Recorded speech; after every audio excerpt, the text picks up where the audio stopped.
मंडळी, तुम्हाला माहिती आहे का, आज आपण जो महाराष्ट्रभर सार्वजनिक नवरात्रोत्सव साजरा करतो त्याची खरी सुरुवात प्रबोधनकार ठाकरे यांनी केली आहे। तर गोष्ट अशी आहे की 1920 ते 30च्या काळात महाराष्ट्रातील सार्वजनिक गणेशोत्सवात ब्राह्मण समाजाचं वर्चस्व जास्त होतं। त्यामुळे ब्राह्मणेतर समाजालाही त्यांचं स्वतंत्र व्यासपीठ हवं जिथून समाज एकवटता येईल, आणि हाच हेतू ठेवून प्रबोधनकार ठाकरेंनी इतर मंडळींना सोबत घेऊन लोकहितवादी संघ स्थापन करून बहुजनांसाठी महाराष्ट्रात पहिला सार्वजनिक नवरात्रोत्सव साजरा करण्याचा निर्णय घेतला, ज्याला बाबासाहेब आंबेडकरांनी देखील पाठिंबा दिला। या लोकहितवादी संघाला त्यावेळी मुंबईपासून कल्याण ते पालघर पर्यंतच्या लोकांनी सहकार्य केलं।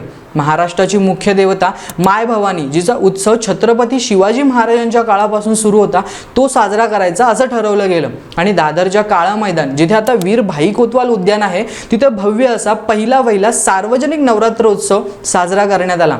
आणि मुख्य म्हणजे महार म्हणजे आताच्या बौद्ध समाजातील दाम्पत्याला घटस्थापनेच्या पूजेचा मान दिला गेला। ही गोष्ट त्यावेळी क्रांतीपेक्षा कमी नव्हती।